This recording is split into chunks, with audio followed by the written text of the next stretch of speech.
What is going on, guys? It is Wrestlelamia here, back with another video.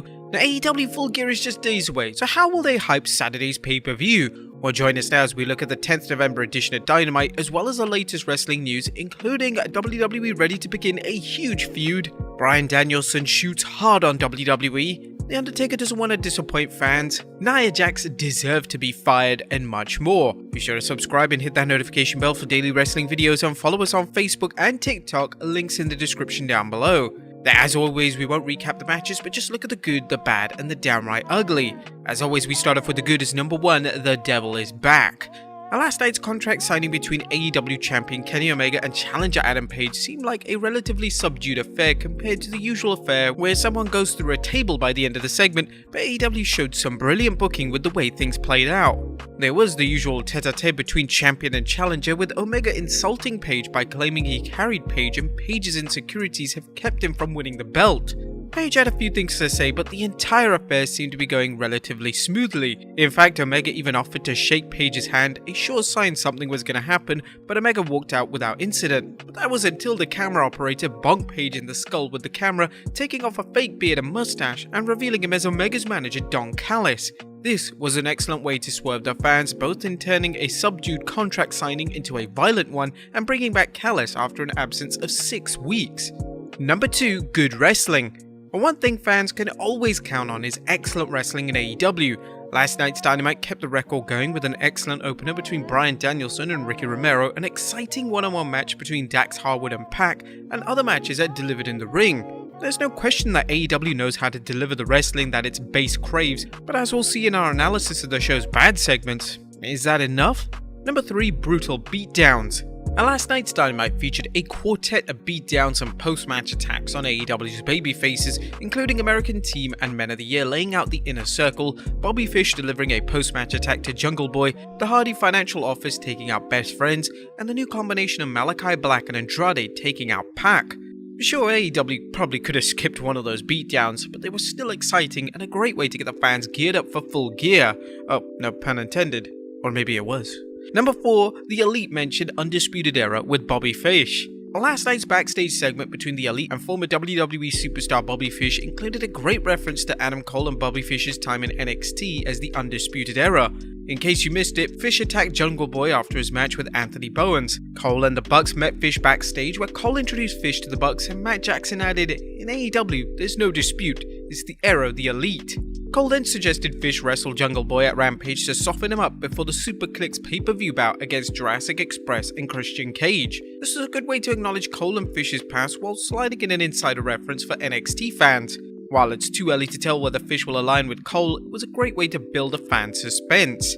But that was the good, what about the bad? As number 1, an average go-home show, which is kind of unusual for AEW. Now, let's be fair, it wasn't awful, but AEW's record of providing strong go-home shows for its pay-per-views has set the bar, and there's no reason that the promotion shouldn't deliver. Hopefully this was an exception and not a case of AEW getting lazy and counting on its fans to order just out of brand loyalty. Number 2, lack of marquee matches. And last night's show served as a reminder that AEW is spending too much time appealing to its core audience and not working to bring in new fans. While we recognize the quality of wrestling in every one of last night's matches, AEW needs to throw in some must-see matches for bringing in new fans unless it thinks its ratings are strong enough to justify the long-term experiment of building new stars. Yes, it is essential to build new stars, but do you need the entire show to feature talent that casual fans are unfamiliar with and worse, know are gonna lose?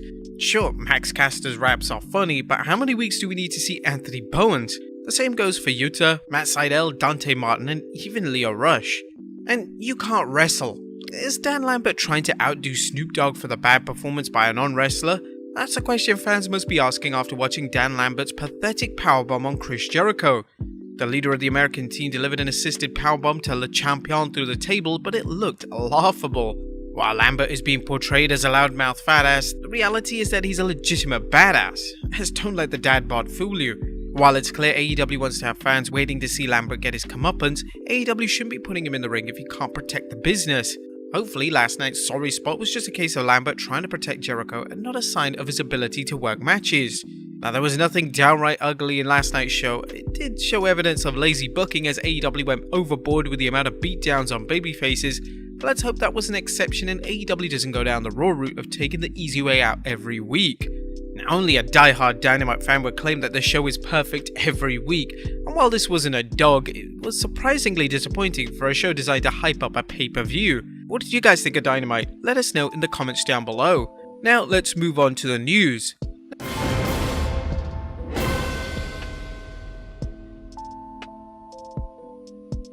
Now first story looks at WWE ready to start a huge feud. Topping today's news is a rumor circulating that the WWE is ready to pull the trigger on a huge feud involving the father-son team of Rey and Dominic Mysterio. The former tag team champions have had a rocky relationship of late thanks to Dominic's blunders in and out of the ring.